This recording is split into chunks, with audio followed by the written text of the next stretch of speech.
구약성경 714쪽에 있습니다. 예스라 3장 8절부터 13절까지 말씀 돌아가며 읽겠습니다. 예루살렘에 있는 하나님의 성전에 이른 지 2년 둘째 달에 스알디엘의 아들 스룹바벨과 요사닥의 아들 예수아와 다른 형제 제사장들과 레위 사람들과 무릇 사로잡혔다가 예루살렘에 돌아온 자들이 공사를 시작하고 20세 이상의 레위 사람들을 세워 여호와의 성전 공사를 감독하게 하매 이에 예수아와 그의 아들들과 그의 형제들과 감미엘과 그의 아들들과 유다 자손과 헤나닷 자손과 그의 형제 레위 사람이 일제히 일어나 하나님의 성전 일꾼들을 감독하니라. 건축자가 여호와의 성전의 기초를 놓을 때에 제사장들은 예복을 입고 나팔을 들고 아삽 자손 레위 사람들은 재금을 들고 서서 이스라엘 왕 다윗의 규례대로 여호와를 찬송하되 찬양으로 화답하며 여호와께 감사하여 이르되 주는 지극히 선하심으로 그의 인자하심이 이스라엘에게 영원하시도다 하니 모든 백성이 여호와의 성전 기초가 놓임을 보고 여호와를 찬송하며 큰 소리로 즐거이 부르며 제사장들과 레위 사람들과 나이 많은 족장들은 첫 성전을 보았으므로 이제 이 성전의 기초가 놓임을 보고 대성통곡하였으나 여러 사람은 기쁨으로 크게 함성을 지르니 백성이 크게 외치는 소리가 멀리 들리므로 즐거이 부르는 소리와 통곡하는 소리를 백성들이 분간하지 못하였더라. 아멘.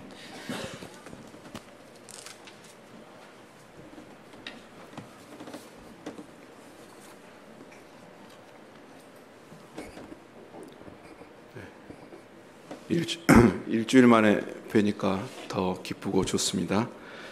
한 주간 즐겁게 잘 사셨는지 궁금합니다. 오늘 말씀의 시작은 지금 마트에 가서 수박 고르는 그 이야기를 한번 해드리려고 합니다. 여러분, 이 마트에 가서 수박을 고르실 때 어떻게 고르세요? 아무 생각이 없으시죠? 어떻게 고르십니까? 이렇게 이렇게 통통통 두드려 보고, 제가 그 캐나다에 살 때도 이 수박을 이렇게 고르러 가면 통통통 습관적으로 두드려요. 그러면 옆에서 그걸 보는 외국인들이 물어보더라고. 왜 수박을 이렇게 때리냐? 좋은 수박 고르려고 그런다. 그렇게 하면 아냐? 아느냐고 물어보고 자기도 이렇게 때려보고 자기는 모르겠다. 그래서 이렇게 때리는 게 우리나라 사람들만 때리는 건지 저도 잘 모르겠어요. 근데 또 유심히 보니까 다른 나라 사람들을 좀 때리더라고요. 미래 피아니스트가 지금 나왔습니다. 자, 이제 그건 그거고, 마트에 가서 수박을 고를 때 이렇게 잘 익은 수박을 고르기 위해서 통통통 때리기도 합니다. 그리고 또 한 가지 또 기준이 있어요. 같은 값이면 우리는 좀 더 작은 걸 고르죠.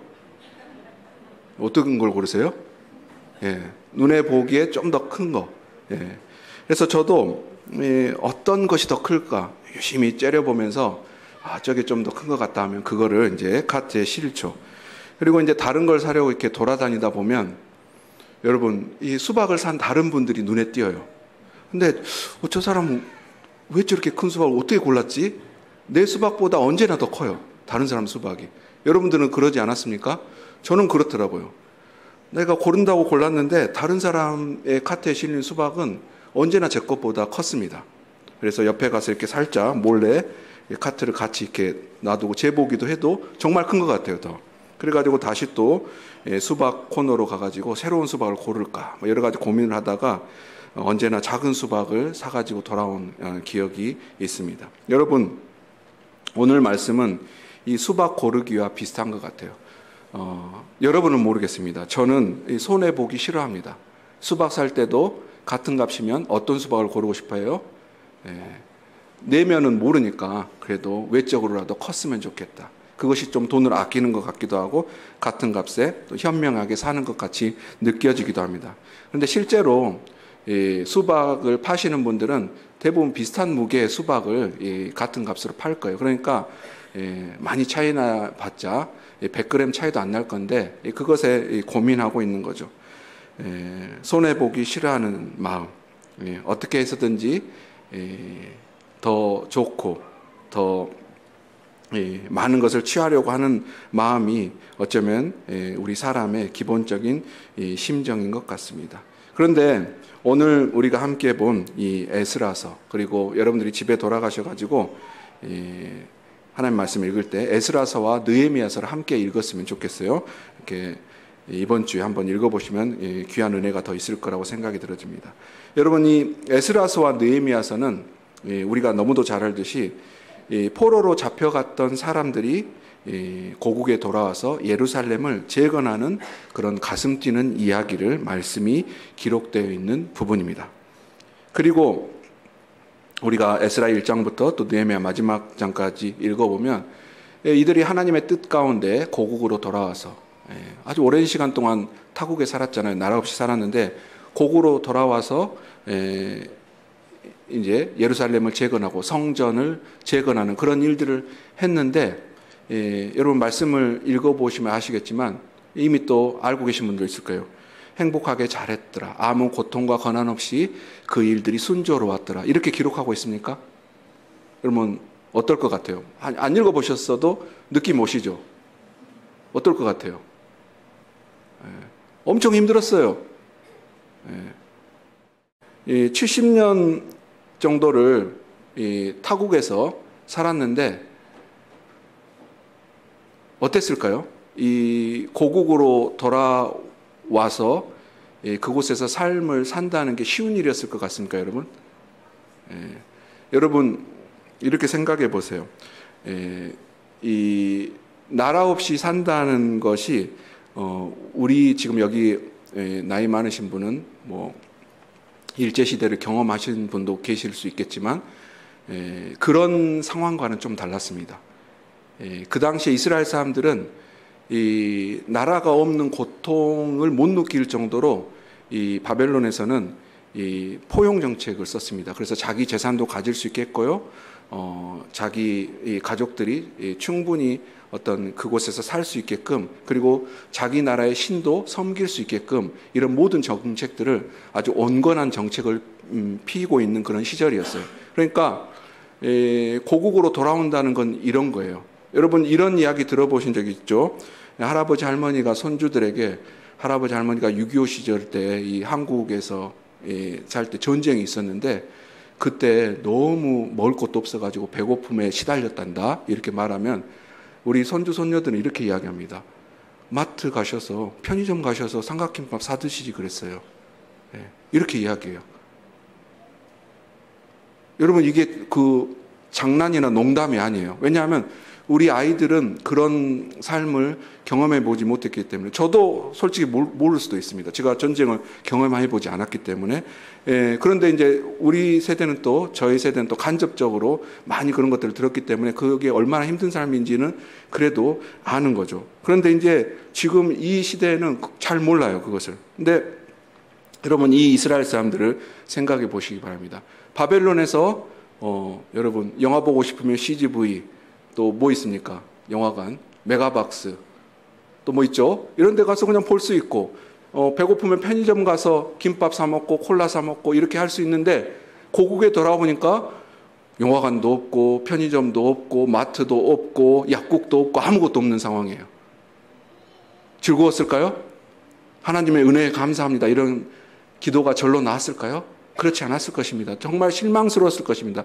내가 왜 돌아온다고 했을까? 돌아오지 않은 사람들도 많았어요. 왜 돌아온다고 했을까? 이런 생각을 했을 것입니다. 그런데 이 사람들을 언급하는, 이 돌아온 사람들을 언급하는 이 단어 중에 눈에 띄는 표현이 하나 있습니다. 그것이 이 3장 1절과 3장 9절에 나오는데 이 말입니다. 일제히라는 말이 그런 말입니다. 이걸 너무도 좀 마음에 좀 충분하지 않게 좀 번역이 된 것 같아요. 그대로 직역하면 이런 말이에요. 하나처럼, 하나같이. 여러분, 제가 여러분에게 지금 이 시간, 여러분 한 사람처럼 일어나 보세요. 그러면 어떻게 일어나야 됩니까? 일어나 보세요 하면 딱 일사불란하게 모두가 동시에 딱 일어나시는 거죠. 한 사람처럼 앉아보세요 하면 또 동시에 딱 앉는 거겠죠. 이렇게 그렇지만 한 사람은 아니죠. 근데 지금 이스라엘 사람들 전체를 일제히 하나처럼 한 사람처럼이라고 묘사하고 있는 거죠. 여러 사람이 모인 집단이었지만 많은 사람들이 모인 집단이었지만 하나처럼 행동했다는 것을 성경 기자는 이렇게 표현하고 있습니다. 마치 지금의 우리 교회의 모습이 그래야 된다라고 말씀하고 있는 것처럼 느껴집니다. 여러분, 이제 제가 말씀 서두에 이런 말씀을 드렸는데 지금 포로로 잡혀갔다가 귀환한 사람들이 이 귀환한 목적은 무엇입니까? 첫 번째는 성전 재건입니다. 파괴된 성전을 재건하기 위한 것이고, 성전만 재건하는 것이 아니라 나라를 다시 재건하기 위해, 그렇기 위해서 이제 예루살렘 성벽을 재건하고 예루살렘을 이제 사람이 살게끔 갖추는 것이죠. 그 당시에 성벽이 없다는 것은 위험에 그대로 노출된다는 거예요. 여러분 댁에 가시면 여러분 방에 들어가면 벽이 있어요, 없어요? 있죠? 벽이 뻥 뚫려져 있습니까? 그러면 빨리 벽을 허물어져 있으면 빨리 이렇게 만들어야겠죠. 이 뚫어져 있다는 것은 그 당시에는 상당히 이제 이 위험에 노출된, 지금은 뭐 그런 상황이더라도 무슨 위험한 사람이 온다면 뭐 경찰에 신고한다든가 이런 그 국가 제도를 이용할 수 있지만 그 당시에는 지금 그런 상황이 아니었습니다. 그렇기 때문에 그들은 성전 재건과 동시에 또 성벽, 예루살렘을 재건하는 일들을 했어야 될 것입니다. 근데 3장 1절을 보면 이제 1장 2절은 그런 내용, 배경 내용들을 설명하고 있고 3장에 들어서 그들이 처음 한 일이 뭐냐면 3장 1절을 보면요. 같이 한번 보시게요. 3장 1절 말씀 바로 옆에 있습니다. 이스라엘 자손이 같이 한번 읽어보시게요. 시작. 이스라엘 자손이 각자의 성읍에 살았더니 일곱째 달에 이르러 일제히 예루살렘에 모인지라. 지금 여러 곳에 돌아온 사람들이 흩어져 살고 있었던 것 같아요. 자기 고향으로 돌아간 사람도 있을 것이고 어쨌든 편한 곳에 살고 있었던 것 같습니다. 물론 그 삶이 편하지는 않았을 것입니다. 지금 나라가 다 무너진 상태이기 때문에. 그런데 어떤 상황인지 모르지만 무슨 상황 때문에 지금 돌아온 지 7개월이 지났는지는 말씀하고 있지 않는데 일곱째 달이 이르러서 이 사람들이 예루살렘에 모였습니다. 일제히 모였습니다. 한 사람처럼 우르르 지금 1월 예를 들어서 7월 첫째 날부터 7월 10일까지 모이자 이런 것이 아니라 어느 순간 일제히 모인 거죠. 한 사람처럼 모입니다. 그리고 그들이 한 일이 이제 3장 1절 이후에 쭉 읽어보면 이 제단을, 하나님께 제사 드릴 단을 먼저 건축합니다. 왜 그랬을까요? 이 성전을 재건하는 일은 상당한 시간이 걸리겠죠. 그렇겠죠.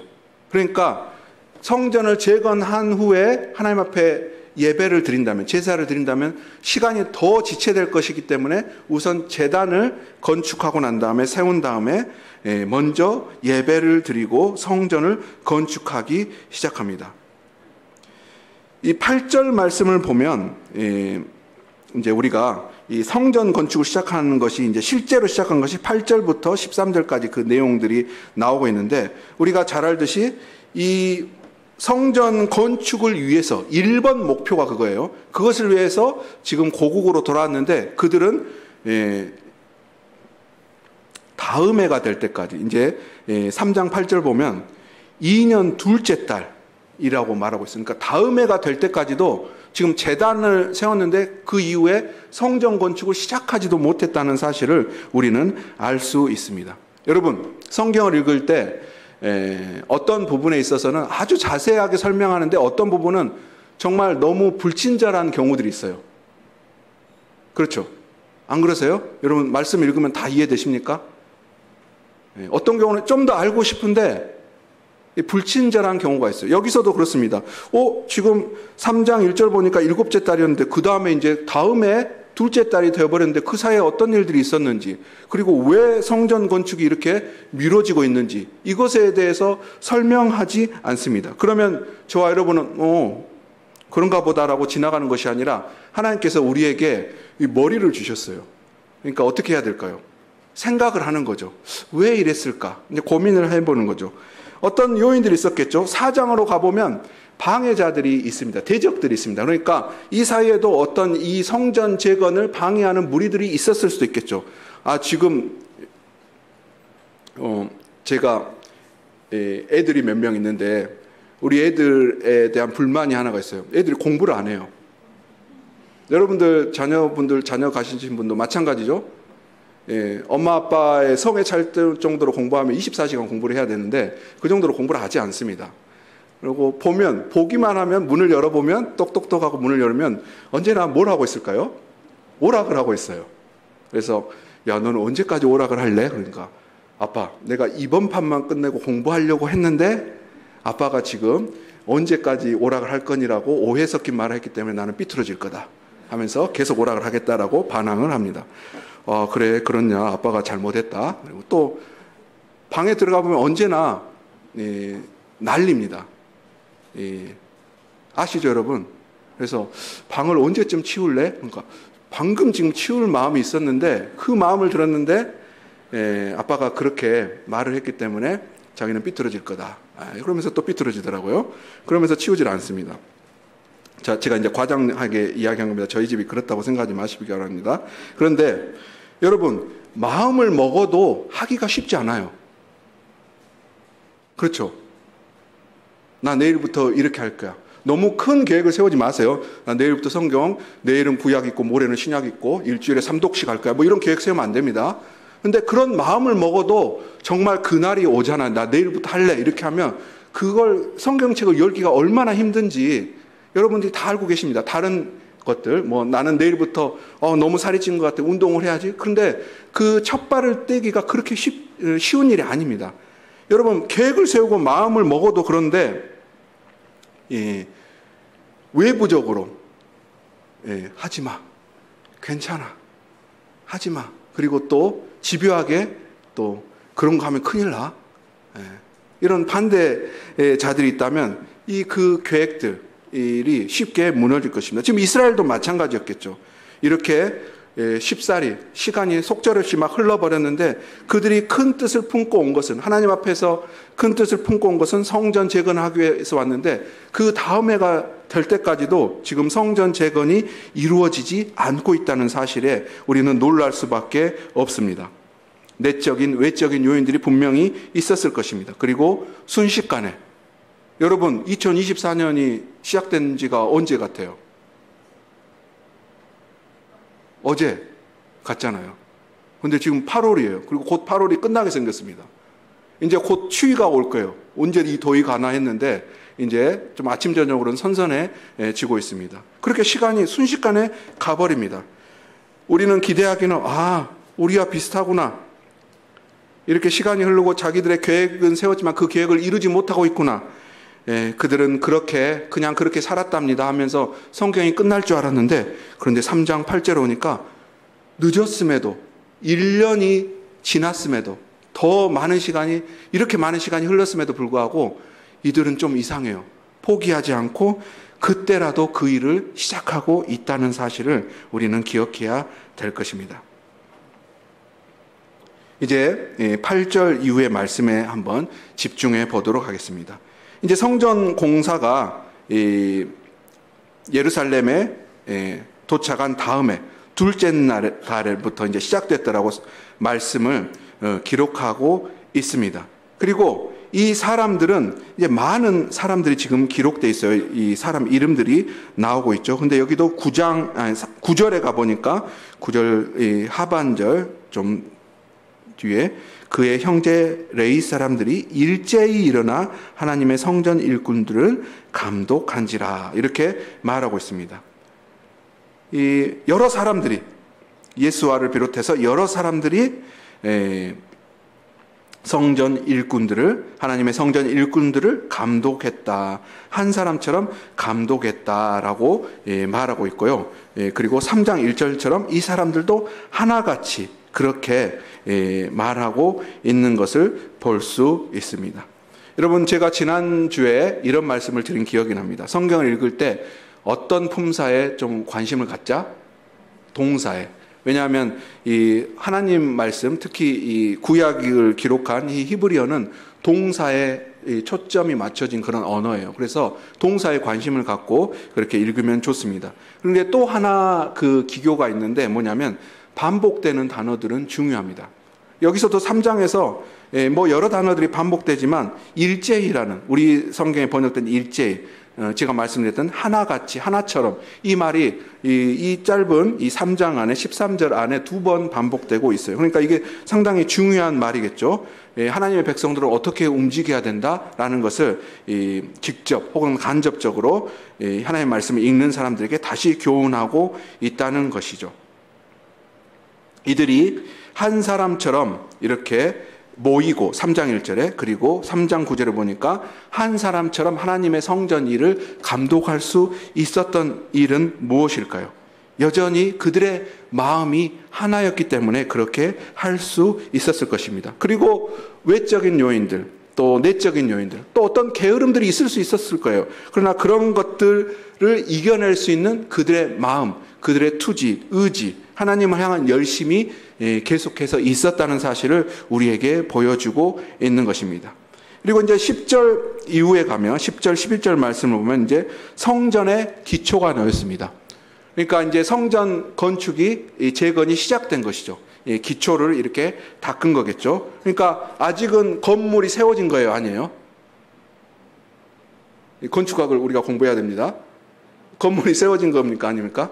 아직은 그냥 기초만 이렇게 닦인 그런 것을 여러분들이 한번 머릿속에 떠올리면 될 것입니다. 그런데 그 상황 가운데 이들의 행동이 상당히 중요합니다. 10절, 11절 말씀을 보면 10절, 11절 말씀 지금 집에 놓고 온 아이스크림 같은 걸 생각하시는 분이 한 3분 정도 계신 것 같아요. 그래서 10절, 11절 말씀 우리가 한 목소리 한번 읽어보겠습니다. 시작. 건축자가 여호와의 성전에 기초를 놓을 때 제사장들은 예복을 입고 나팔을 들고 아삽 자손 레위 사람들은 제금을 들고 서서 이스라엘 왕 다윗의 규례대로 여호와를 찬송하되 찬양으로 화답하며 여호와께 감사하여 이르되 주는 지극히 선하심으로 그의 인자하심이 이스라엘에게 영원하시도다 하니 모든 백성이 여호와의 성전 기초가 놓음을 보고 여호와를 찬송하며 큰 소리로 즐거이 부르며 아멘. 여러분 10절 11절만 우리가 읽고 여러분들이 이 분위기를 떠오르면 우리가 지금 에스라서를 읽고 있는지 혹은 다른 성경을 읽고 있는지 분간하기 어려울 것 같습니다. 여러분 어느 성경을 읽고 있는 것 같아요? 에스라서가 아니라고 우리가 생각한다면 어디를 읽고 있는 것 같은 느낌이 드세요? 그렇죠. 누가 말씀하셨어요? 시편을 읽고 있는 것 같아요. 하나님께 찬양하고 또 여기 그 힌트가 있습니다. 이스라엘 왕 다윗의 규례대로 이렇게 하나님께 시편을 가지고 찬양하면서 성전이 완성되지 않았는데 뭘 하고 있는 거죠? 하나님께 지금 예배하고 있습니다. 하나님을 찬양하고 예배하고 있습니다. 그리고 그분의 하나님의 인자하심이 영원하심을 찬양하고 있습니다. 시편에서도 많은 시편이 뭐 100편, 106편, 107편 이 뒤쪽 시편들이 이걸 그대로 인용하면서 그러니까 여기서 인용했겠지만 똑같은 내용들이 이렇게 나오고 있습니다. 시편을 여기서 인용했겠지만 그렇게 나오고 있습니다. 여러분 그런데 이제 생각해 봅시다. 하나님의 선하심과 영원한 인자하심을 이 사람들은 찬양하고 있어요. 여러분 저는 이런 상황에서 하나님의 선하심과 영원한 인자하심을 찬양하지 못할 것 같습니다. 어떨 때 찬양할 수 있을까요? 저라면 하나님이 내가 하는 모든 일들을 다 잘되게 하실 때, 나에게 아주 작은 질병이라도 없을 때, 정말 육체적으로 건강할 때, 또 온 가족, 또 내가 아는 모든 사람들이 다 행복하고 좋을 때, 우리 교회 성도들이 다 주 앞에서 기쁨으로 살아가고 또 뭐 경제적으로 뭐 사회적으로 물질적으로 건강상 어려움이 없을 때, 이럴 때 와 하나님의 선하심과 인자하심이 나를 비롯하여 내가 아는 모든 사람들에게 미치고 있구나, 이렇게 하면서 하나님의 그 영원한 인자하심을 찬양할 수 있을 것 같습니다. 여러분 그런데 지금 이스라엘 사람들의 상황은 어떻습니까? 이런 상황이에요? 잠잘 안전한 집도 없습니다. 뭐 그것은 그렇다 칩시다. 이들이 집 지으러 온 것은 아니니까. 근데 하나님을 예배할 그 성전도 파괴되어서 지금 이제 겨우 기초를 놓은 상태입니다. 여러분, 이 뙤약볕에 기초만 있는 상황에서 하나님을 찬양하고 있다고 해봅시다. 여러분, 저는 못할 것 같아요. 에어컨 틀어주십시오. 이렇게 할 것 같습니다. 그런데 그런 상황 가운데 그들은 하나님의 선하심과 영원한 인자하심을 찬양하고 있습니다. 여러분, 물론 자신들의 죄 때문에 이들은 약속의 땅에서 추방당하고 오랜 시간 동안 타국에서 포로 생활을 했습니다. 그렇지만 그럼에도 불구하고 우리의 죄가 있지만, 그러나 하나님의 선하심과 인자하심은 그런 상황에서도 나와 우리의 백성을, 하나님의 백성을 돌보셔야 되는 것 아닙니까? 라고 항변할 수도 있을 것입니다. 도대체 이스라엘 백성에게 하나님의 선하심과 영원한 인자하심은 무엇이란 말입니까? 다시 한번 질문해 보겠습니다. 저와 여러분에게 하나님의 선하심과 영원한 인자하심은 도대체 무엇입니까? 내가 잘 되는 것입니까? 내가 평안한 것입니까? 내가 건강한 것입니까? 내가 물질적으로, 사회적인 지위가 어마어마하게 높아진 것입니까? 여러분, 무엇이 우리에게 미친 하나님의 선하심과 영원한 인자하심일까요? 그들은 포로였지만 말씀드렸던 것처럼 자유를 누렸고 자신들의 하나님을 그곳에서도 섬길 수 있었습니다. 자신의 재산을 또 모을 수 있는 그런 상황을 누렸습니다. 그곳에서 태어나 이미 70년이 지났기 때문에 그곳에서 태어나 그곳 삶에 적응하고 그곳 삶이 편했던 이스라엘 사람들도 있었을 것입니다. 그런데 그 익숙한 곳을 떠나서 하나님의 약속에 따라 약속의 땅으로 돌아온 것은 이들의 마음가짐이 어땠다는 것을 저와 여러분에게 보여주고 있는 것입니다. 오늘 우리의 삶도 마찬가지여야 됩니다. 하나님은 자기 백성을 교훈하시려고 살리시기 위해서 포기도 하시는 분이십니다. 어떤 것을 포기하냐면 하나님의 명예를, 영광까지도 포기하시는 분입니다. 여러분, 이 당시에 이 나라 간의 전쟁은 이 군인들의 전쟁이 아니었어요. 우리가 잘 알듯이 나라 간의 전쟁은 신들의 전쟁이었습니다. 그러니까 이스라엘이 멸망하고 성전이 무너졌다는 것은 뭘 말할까요? 누가 진 거예요? 이스라엘 사람들이 진 게 아니라 여호와 하나님이 이방 잡신들에게 패배한 거예요. 그러면 하나님의 명예가 어떻게 된 겁니까?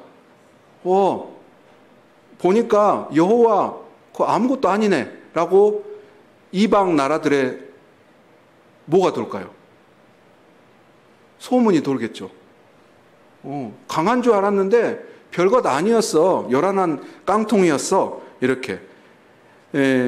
그런데 하나님은 하나님의 그 명예, 이런 것들을 하나님의 백성, 사랑하는 하나님의 백성을 교훈하시기에 아무것도 아닌 것으로 여기시는 분이십니다.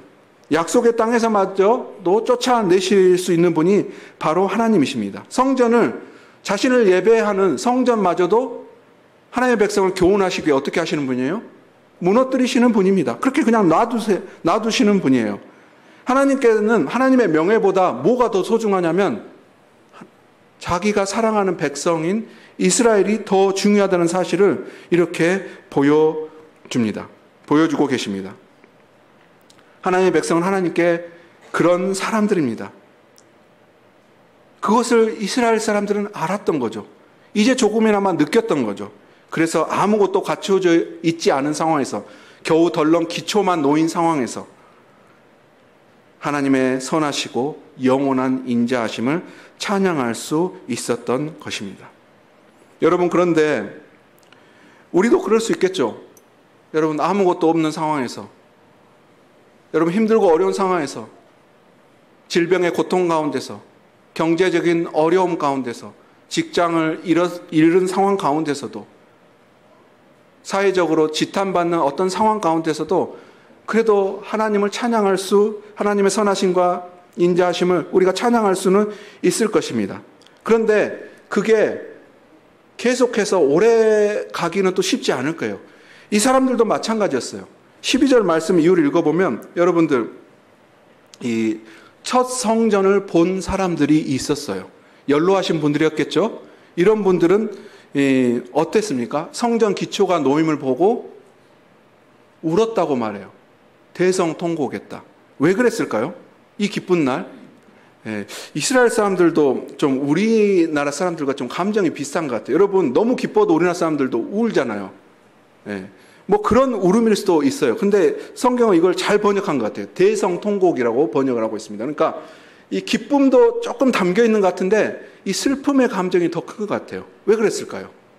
이 좋은 날, 지금 미뤄졌던 일들을 이제 겨우 시작해서 이 기쁜 날, 왜 이 첫 성전을 본 사람들은 울고 있을까요? 대성통곡하고 있을까요? 그것은 그들이 봤던 첫 성전의 영광보다 너무 초라해 보였기 때문에 그랬을 것입니다.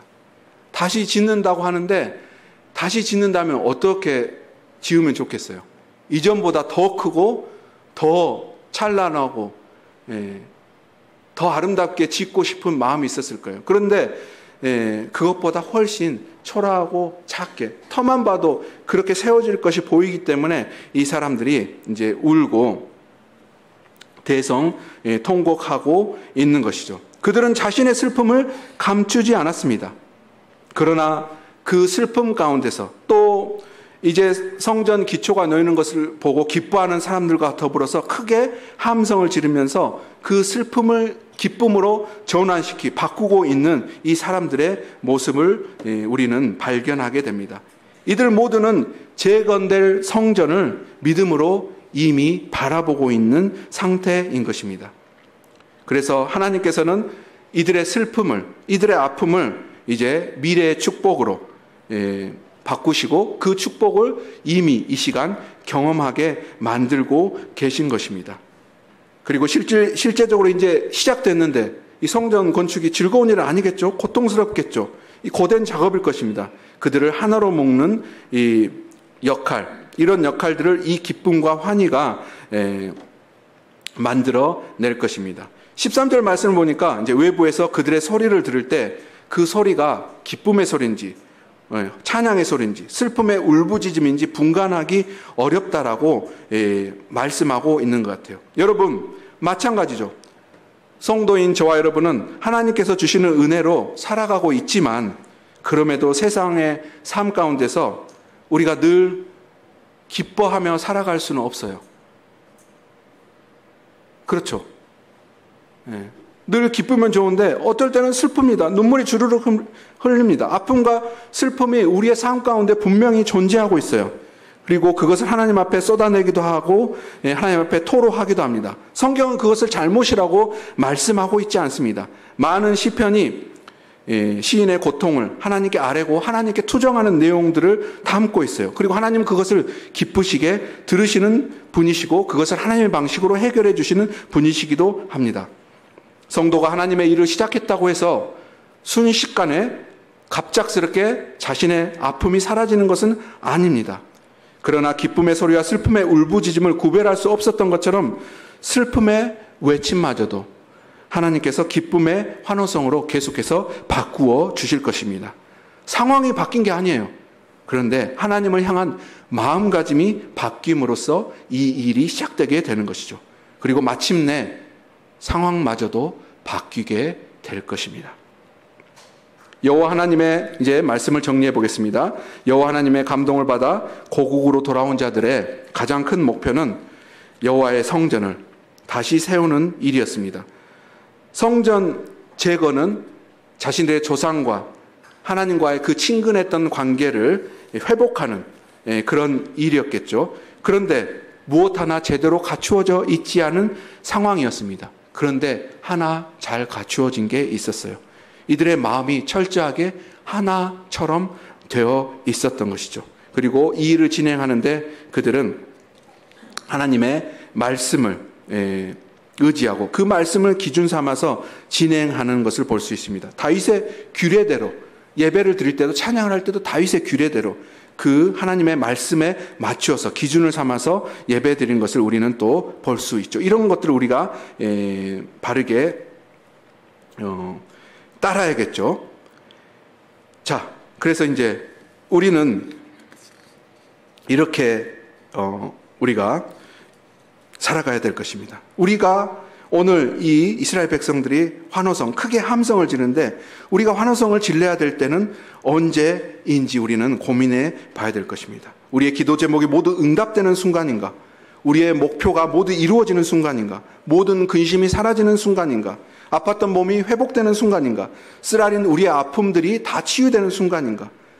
그러나 오늘 성경 말씀은 아무것도 없는 그 순간부터 환호성을 지르라고 하나님께 감사하라고 말씀하고 있습니다.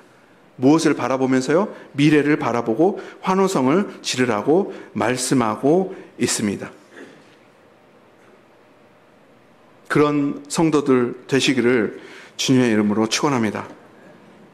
주 앞에서 주님께서 주실 그 미래의 영광을 바라보면서 선하시고 영원한 인자하신 우리 하나님 아버지를 찬양하면서 환호성을 지르는 온 교회 성도님들 되시기를 주님의 이름으로 축원합니다.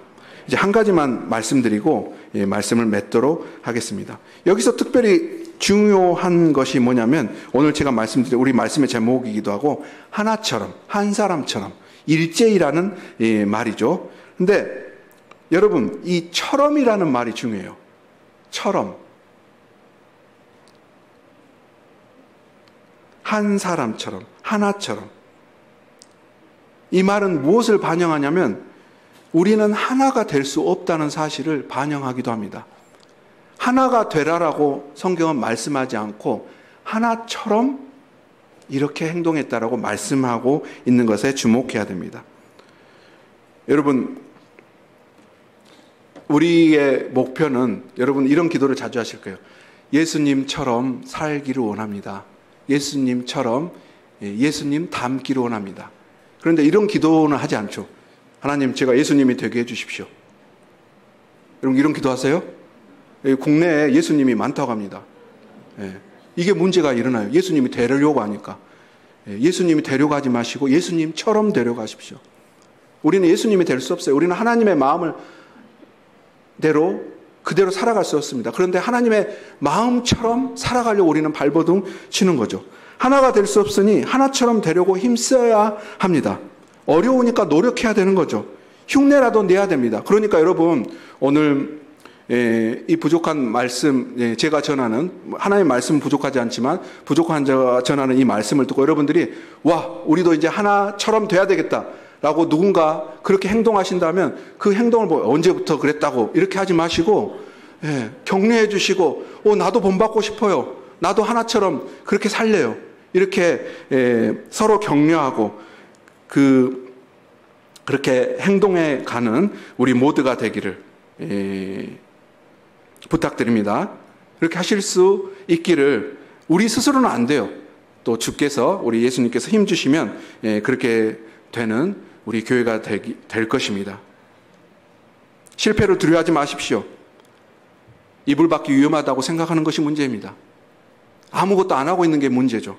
실패해도 괜찮아요. 하나님은 실패를 탓하지 않으십니다. 아무것도 안 하고 있는 것을 탓하시는 거죠. 하나님 앞에서는 실패마저도 아름다울 것입니다. 왜냐하면 우리의 마음 중심을 보시기 때문이죠. 우리는 외모밖에 볼 수 없어요. 그런데 하나님은 우리의 중심을 보시기 때문에 여러분들의 마음을 아세요. 하나처럼 되려고 하는 그 마음을 아십니다. 그래서 주님과 동행하시면서 주께서 원하시는 이 일들을 이루시는 우리 온 성도들 되시기를 주님의 이름으로 축원합니다. 주께서는 우리를 통해서 이렇게 일하시기를 원하십니다. 한 사람처럼 하나처럼 되는 온 교회 되기를 주님의 이름으로 축원합니다. 기도하겠습니다. 하나님 아버지 오늘 에스라 말씀을 통해서 주께서 원하시는 아버지 하나님께서 우리 교회에 원하시는 것이 무엇인지 살펴보았습니다. 우리가 한 사람처럼 하나님의 일들을 또 성도들을 사랑하고 아끼기를 소원합니다. 주께서 맡겨주신 일들을 한 사람처럼 하나처럼 하기를 소원합니다. 도와주시옵소서, 이끌어 주시옵소서, 인도하여 주시옵소서. 예수님 이름으로 기도합니다. 아멘.